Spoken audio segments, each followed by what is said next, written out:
So this next thing that I want to talk about is a little bit about what happens to manuscripts after the Middle Ages. So as we've seen, quite a lot of them make it to today.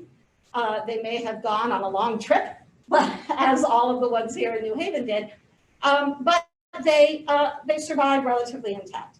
Untold numbers, however, are lost forever or survive only in pieces.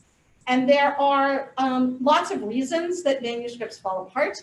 But what I'm going to do is introduce you to 3 different kinds of fragmentation in chronological order.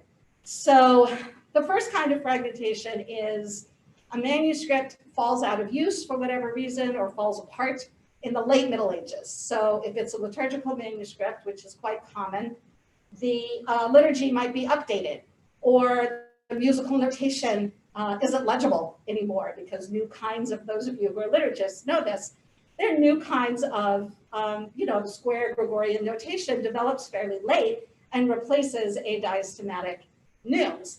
And so those neumes are essentially illegible. So you have a lot of very early liturgical manuscripts that are replaced because they're illegible or the liturgy has been reformed or for whatever reason. Those manuscripts often are reused in later bindings as scrap because you need parchment bits to help hold your manuscript together. So rather than kill a perfectly good sheep or calf or cow, you take an old manuscript and you recycle those pieces of parchment in your early bindings. And I've got here 4 examples that show how fragments get reused. So I think maybe you should do this one, Ray, because it's so tight. I wanted to look, I put this in where there's a stay. Yeah. So in paper manuscripts, it's quite common because paper tears, right? So paper can really tear when you stitch it, when you sew your quires together. So what you often find is pieces of parchment used in the middle to protect the sewing. So the sewing actually goes through the parchment and protects the pages from tearing at the gutter. And those are called binding staves or guards. So when you have a paper manuscript in a late medieval binding like this one, that's a great candidate for finding reused parchment staves. And this is it's not that early, is it? The manuscript that's in there, what is that, like 13th, 14th century? Yep. Yeah. But fairly small. You can see here too where the gutter was. So it was 2 small leaves folded. So they've been opened and then sliced into pieces. And sometimes when you see, is that the gutter or is that sewing holes? No, these are the sewing holes. Oh, there we go. Just to show you that. Yeah. That proves what you're saying. Thank you. So that's the original sewing right there in the gutter. And sometimes you'll see, and I think you have an example of that here, where the guards get removed and then pieced back together, like taking something that's been to a shredder and taping it back together, which is very interesting. And I think it's Caroline, right? Is it like a Tour manuscript, a Tour leaf or something? The one I'm thinking of is actually one of our only scrap of Old English. Oh, it's okay. And it was put back together, but there might be several that are like that. Yeah, I feel like there's one that's Caroline that I've got on my Caroline week list. Okay, so let's move along. Thank you, sir. Sure. My lovely assistant. Sorry, Lisa. I was just wondering what manuscript number is that? This one right here, this is manuscript, Marston manuscript 141. So the Marston piece is important because that's a different collection from the general manuscript collection. Thank you. So that's one way you might see fragments reused. This is very common and much easier to spot because it's been actually used. Yep. It's actually been used here as the cover of the book. And this is a fabulous 12th century manuscript, 12th century. Just beautiful. And you all will come to love this script as I do. It's a sort of late Caroline. It has all sorts of names. Nobody can agree on what to call it. So in this case, it wraps around the spine all the way to the back. So this is a very large manuscript. So here's not even the top of the page, and then it curls around the spine and then keeps going down to here. So this was a really big manuscript that it's somebody's commentary on Job, I think, that was taken apart or fell apart and reused as, let's get the money shot there, and reused as binding scrap. So, one of the things that librarians really enjoy, I mean, if they're like you and me, is wandering around the stacks looking for binding fragments. And often you find them just sitting here. And especially in the United States, we have hardly, compared to the whole corpus of medieval manuscripts in the United States, we have very, very few from before about 1100, or hardly any before 1000. You can probably count them on two hands. But as people are starting to do surveys of their early bindings, we're finding more and more really early material, 9th century, 10th century. It's very exciting. Finally, sort of convincing people, go through your bindings, see what you find. We're also sort of lucky in that a lot of, for example, the royal collections, where all the bindings were torn off and updated so that they reflected the prestige of the collection. And the nice thing about American materials is that we don't go through that stage. We don't get a book and decide, oh, it's Yale's, we're going to put a new binding on. We never had that kind of money. The Yale crest, right? We never had that kind of money, so we pretty much left them as they are. So we're also oddly lucky in that sense. Yeah, and it gives us this great opportunity to look at manuscript fragments in situ, as it were, as opposed to ex situ. So this one, we're going to come back to that one in a minute. So this next one, do you want to handle that one? It's also fragile, so don't open it yet. So just pick it up so they can see it. There we go. All right, so this looks like your basic 16th, 17th century, limp vellum binding over a book. Very typical for the time and place. It's a printed book, I assume. Yep. Yes, okay. But surprise, surprise, look what happens when you open it and you look at the spine. Oh my gosh, look what we've got. So this is some really cool stuff hiding inside this binding. And the only reason you can see it is because the binding's falling apart. If the binding were not falling apart, you would never have known that these fragments were there. I mean, what is This is Beinecke. 12th century, 11th century? Hard with Beinecke, but Yeah. no later than I mean, amazing. And we're going to talk about Beinecke script in a few weeks. Yeah. Wow. But I mean, that Amazing. is amazing. And again, you would never know that was there unless the binding were falling apart. However, there are new technologies coming into play. X-ray fluorescence, multispectral imaging that are allowing people to see through the binding, to see what's underneath, so that you don't actually have to take the binding apart to see what's hiding. But there is so much early material hiding in these later bindings. It's very exciting stuff, at least for me. It is exciting, right?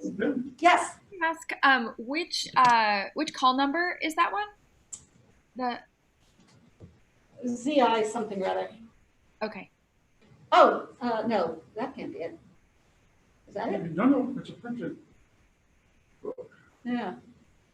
Hold on, let me get my list. Oh, no, it is. It's been classified as a manuscript, so it's Beinecke MS 866. Oh, probably because it was bought for the fragments. Right, so if we purchase a printed book for those materials inside it that are manuscript, then gets cataloged as a manuscript. Also, books that have multi-print but then have a printed manuscript volume in them are also cross-listed in the book. Oh, they'll get both. They'll get a manuscript number and unprinted. Cool. All right. So this is Manuscript 866. I did send you all this morning. I sent you a list of all the things that we're looking at today, along with links to digitization, if there is one. Okay. This next one, very near, close to my heart. This is the manuscript that I wrote my dissertation on. This poor little folder pile of scrap became my dissertation and my first book and the love of my life. So this is the Gottschalk Antiphonal, or 17 leaves of it. And over the course of my research, I found another 12 at collections in Austria, and there's one in St. Louis, and there are two at Harvard, and it's kind of scattered all over the place. But the reason I wanted to show it to you, I mean, I always want to say hello to my friend here, but what I wanted to show you is what happens when fragments are removed from bindings. So that's a part of this recycling. So in this case, what happened was this manuscript, it's 12th century liturgical manuscript. You want to zoom in so we can see it a little bit. It's 12th century liturgical manuscript with adiastomatic St. Paul style neumes.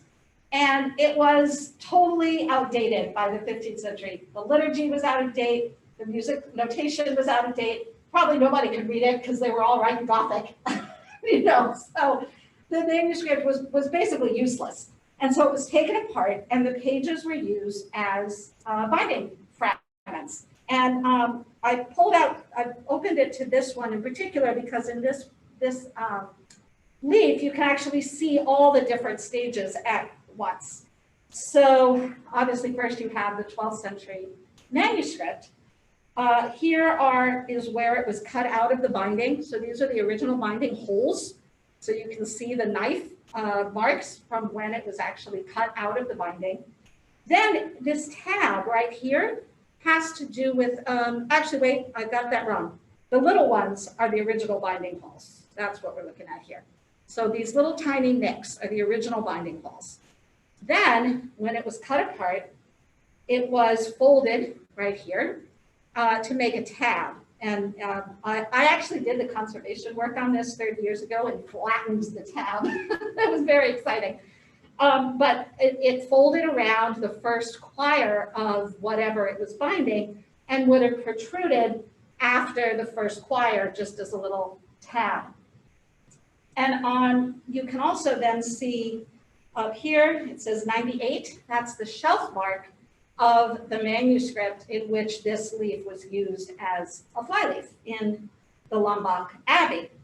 And then finally, there are some later annotations from when it was used as a binding fragment. So up here in the upper margin, you can see some kind of early modern notations. I identified them once upon a time. It's like Cicero or something. I can't remember. And then finally, somebody, me, wrote the shelf mark on here when this was cataloged 30 years ago. That is indeed my handwriting, which is a little surreal. So there are all these, when you're looking at dismembered manuscript fragments, there are all these different layers that you can pull apart to try and discern the history of the object. So we've gone all the way from the 12th century to 1990 something. 92. 99. They were acquired by Yale in the 1960s, but along with hundreds and hundreds of other fragments. But by the time it got here, the original, the knowledge of where it came from had been lost. It had been through at least 3 hands by the time it got to Yale. And so Dr. Clemens' predecessor, Bob Babcock, whose assistant I was at the time, we worked with 2 other graduate students to sort of reverse engineer the story of these fragments until we figured out where they had all come from. And several of them are still, in fact, in Lambach. Actually, they recently disappeared, but they were in Lambach until a few years ago. And so here's a very nice bifolium, not a consecutive bifolium. There are several leaves missing. And in fact, the missing leaves were in Lambach in the early 90s when I saw them, and they have since disappeared. So the only record of them is my terrible black and white photos, unfortunately. But this is another nice example of a complete bifolium. So that's step 1, is the intentional recycling of manuscript fragments, of manuscripts in bindings and then out of bindings, in situ, ex situ. So that's step 1. Step 2. It starts to happen in the 18th and 19th centuries when collectors start to get sort of interested in antiquarian, the sort of rise of antiquarianism. And what they start doing is cutting apart manuscripts, but not whole pages. They cut out the initials and they create these scrapbooks. This is such a nice example. They look like postage albums. It's like philately, medieval, early modern philately. It says in the record who put this together, and I can't remember if it's here somewhere, but they tend to be on sort of thick rag paper like this, sometimes acidic, pasted on. You'll never get this off without damaging them, so they say. And it's very, very common to find these put together by collectors. Is it all right if I Yes. Okay. Put together by collectors in the 18th and 19th centuries. This was one person who did this a lot was Ruskin. What was his first name? John. John, thank you. John Ruskin, who very famously wrote in his diary, "Cut up missile last night, hard work." Very hard work. He was very well known for doing that. This is kind of meta. Someone has actually cut the initial out of the album. So first the initial is cut out of the manuscript, glued into the album, then cut out of the album and is now probably framed on somebody's wall somewhere. I didn't realize that. Isn't that funny? So that's just another stage in the life of the manuscript. So that's the second thing that happens. And sometimes what you find are collages, or like putting a puzzle together, or sometimes they'll cut out letters like a ransom note and put them together to write their kid's name or something. It's very possible that didn't come from the same manuscript as this, although actually I think it probably did. But sometimes they don't. Sometimes they just cut up random things and stick them together on the page or in a frame. Was it Clemens VI whose books were stolen from the Vatican? Does that sound right? I feel like whoever was the Pope when Napoleon showed up, which maybe was Clemens VI. I don't know. Someone can Wikipedia and let me know, confirm. But Napoleon quite famously sacked the Vatican in the late 18th century and ran off with a bunch of choir books that then got cut up and made into these very fancy collages. They're very beautiful, but it's kind of a problem. Well, Napoleon actually had one of my favorite quotes, which is that all men of letters are French. And therefore, when he was stealing, borrowing, taking these things, his excuse was that if it was beautiful, deep down these people were French anyway.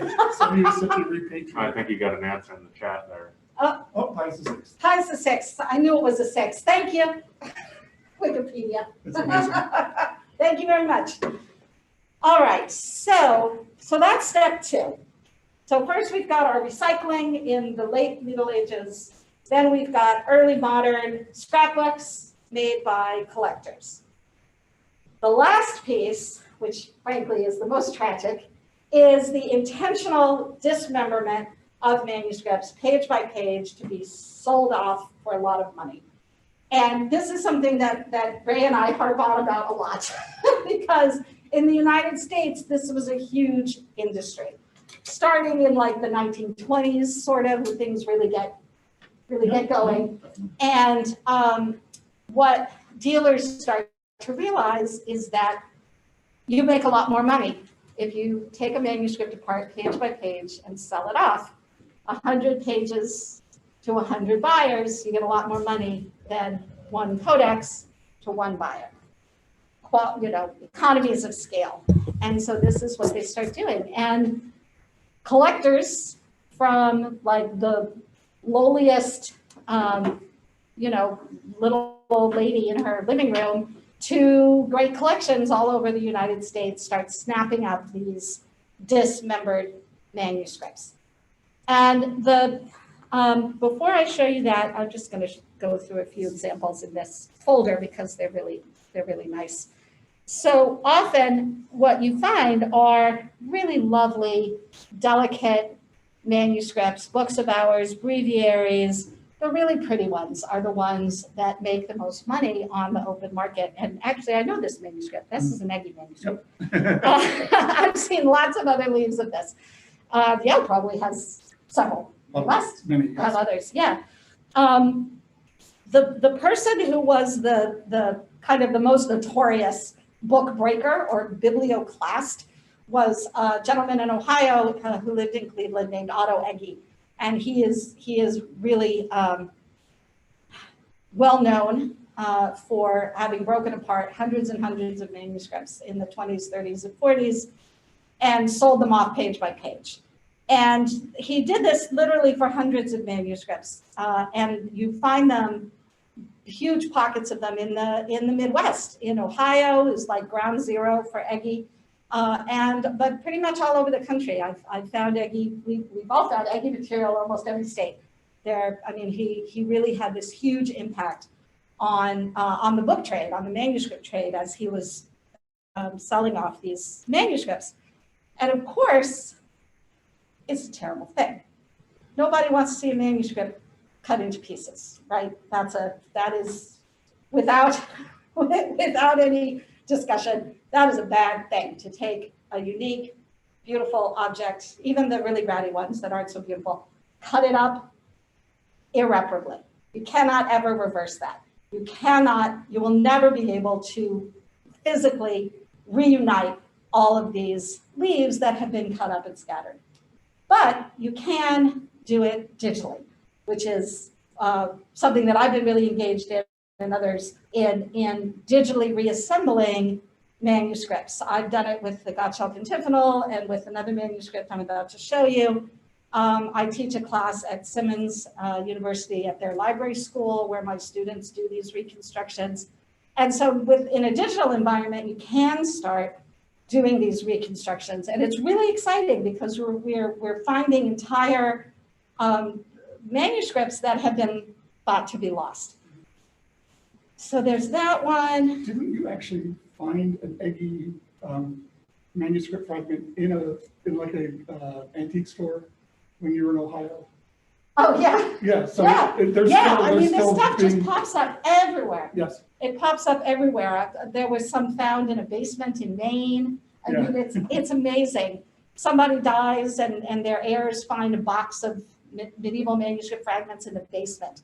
I mean, this stuff is just pops up everywhere. We should all live in Ohio. We should all live in Ohio. Oh, look how beautiful this is. Look how gorgeous. See, now I'm going to make you wish we were just doing a course on books of hours instead of just paleography. But when we get around to Gothic and however long, we'll spend some time looking at shiny. Look how shiny. Look at that. That's something you can't get just from the digital images. Look at that. Look at swatch and sparkle. Isn't that gorgeous? Oh, this manuscript is so beautiful. I feel like there are leaves of this in Boston, maybe. I can't remember. But the one that I really wanted to show you is the manuscript I've been working on for a really long time, which is called the Beauvais Missal. And Yale has several leaves of it. Here are two. There you go. But these came here by totally different routes at totally different times. They have totally different call numbers.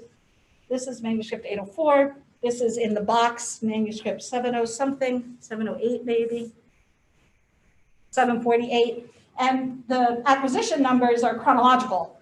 So depending on when something was acquired, so these were probably acquired, what's the 700s? Was that you? No. No, that I was started in late 1100s. Oh, okay. So probably this is Bob probably before like Bob. in the early 2000s, maybe or late 90s, something like that.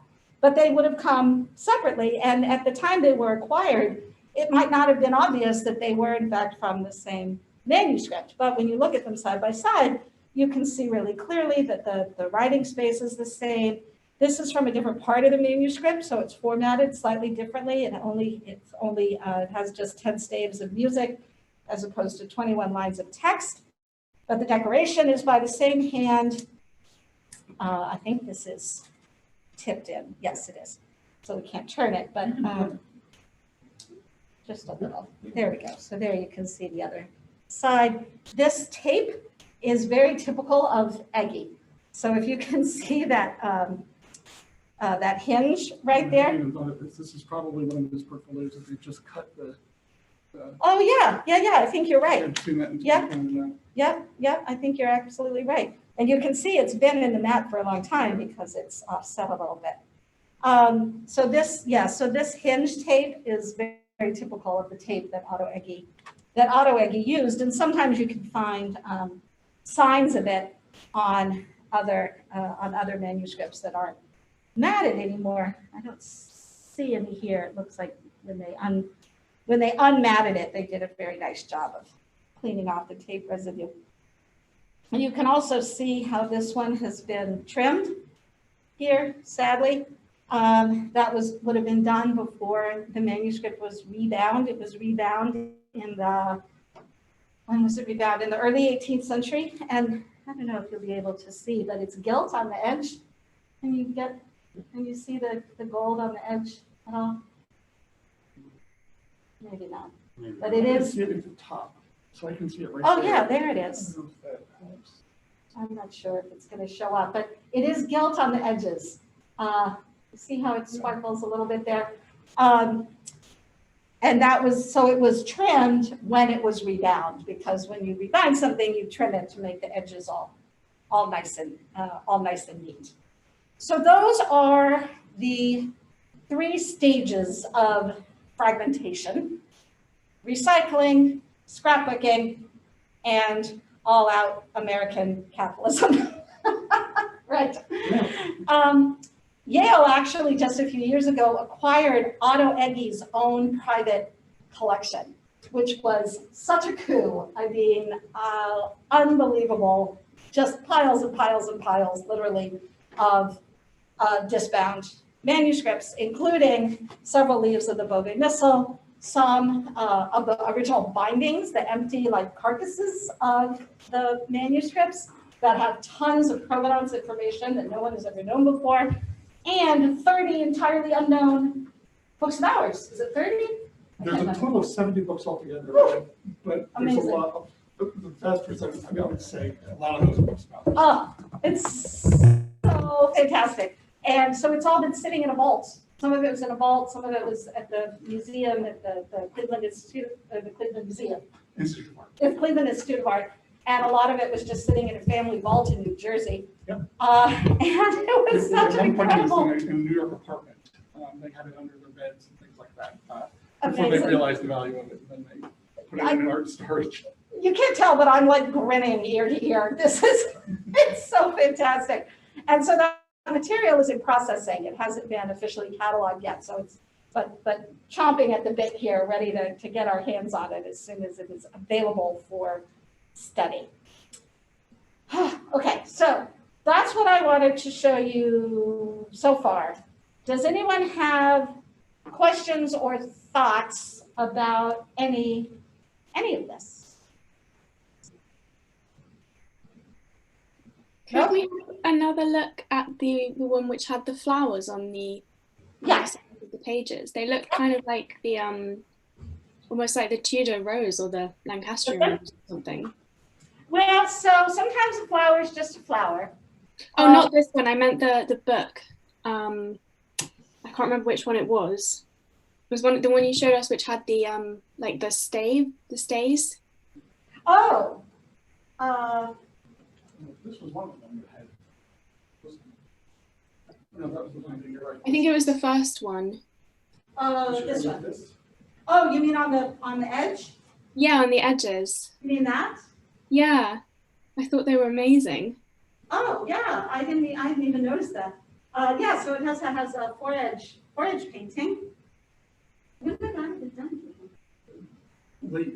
They don't do forage grading in the Middle Ages. With know of. In the Renaissance, they start to do some very fancy. The Beinecke archive actually had the authors on the forages. And the idea was that you'd store the books upright, but with the spines in. And then if you wanted to find out if it was Augustine's Tree of God, Augustine would be sitting there. Cicero would be on the outside of it. This looks to be like 18th century, 19th century. It looks, 16th. It's definitely supposed to be drawing. But a very German book. Flat. Yeah. Yeah. Definitely. Yeah. I like that binding too. Isn't that pretty? Yeah. I would love it. So I remember there's one other thing that I had to show you. So one of the great things that happened, has happened under Ray's watch here at Beinecke was that a young woman who was until recently a grad student here, she's now a professor at the University of Indiana, Elizabeth Hubbard, did a survey of all of the imputables, so all of the 15th century printed books, and looking for binding fragments. She literally just took them off one by one and went through one at a time and found hundreds and hundreds and hundreds of fragments still in situ. And also, one of the things I didn't mention, one of the cool things that happens is that when you take a manuscript leaf out of a binding, so let's open this, let's look at this. So here, when you do the turn-ins, so the leather starts on the front and wraps around to the inside, and it has to be adhered. You don't want to see all of this sort of raggedy edges of the leather. So you take a piece of parchment or paper, or we use a manuscript. So say like this, and you just paste it right here to cover the, this is exactly the right size. What a coincidence that it's the right size. So this, you paste it on the inside. Then when you pull it out, when you remove it, if you remove it, it sometimes leaves an inverted shadow. The ink left behind is reverse of the manuscript that's been removed. So as Professor Hubbard was going through and photographing these, she shared her photographs with me, and I saw this. Now, if you zoom in, how can we do this? There we go. So zoom in really tight, maybe up here, or right to this middle part. Yeah, right here. You can see that a manuscript has been pasted down here.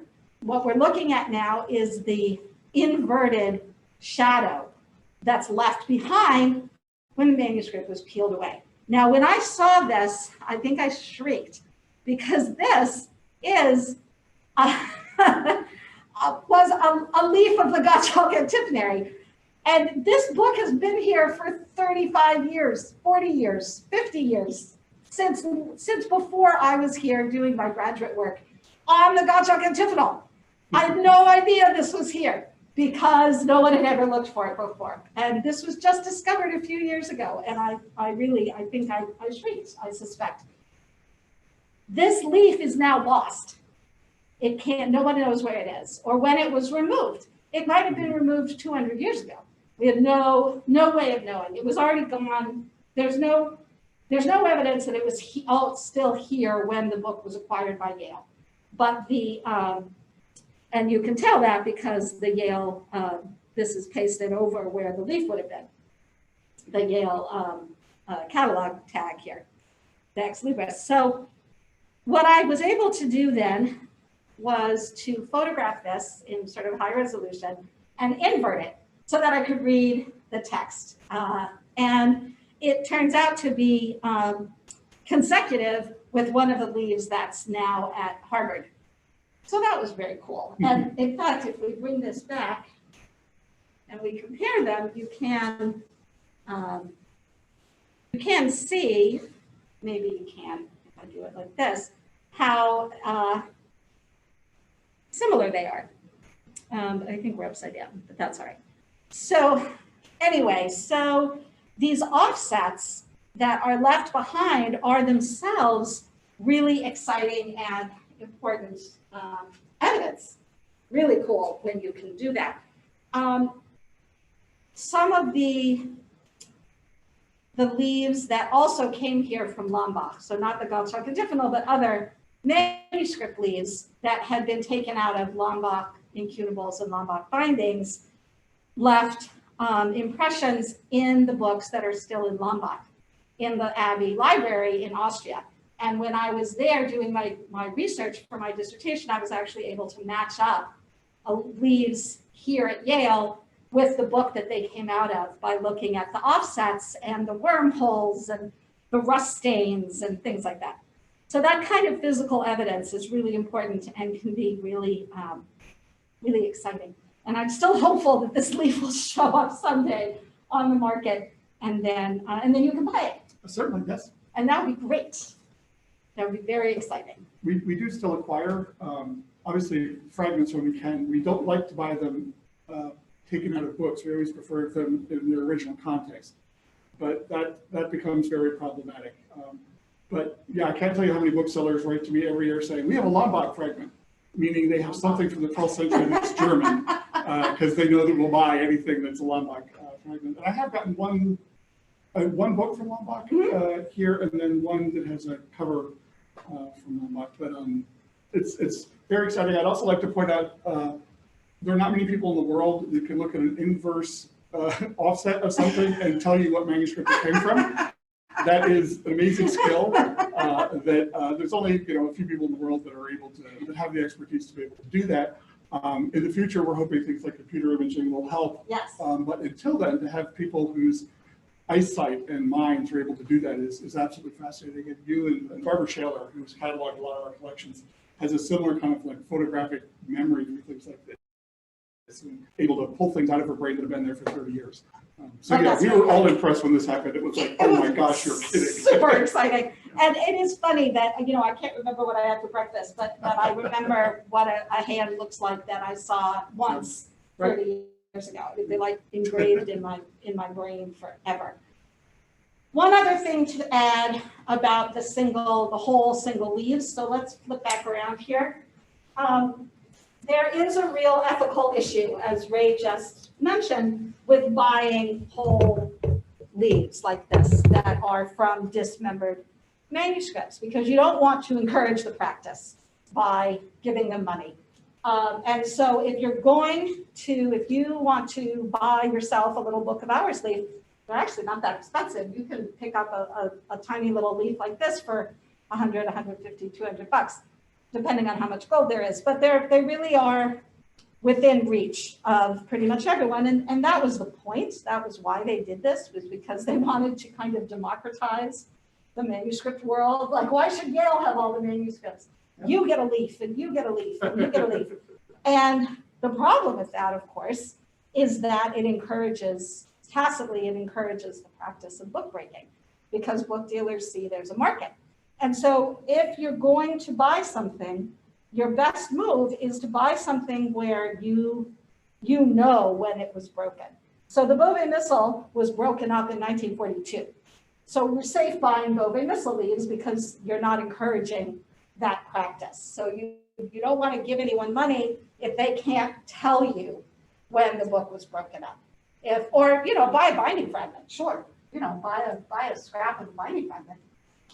But for whole leaves, you really have to be careful who you're giving your money to. And there are book dealers who even today are suspected of cutting up books.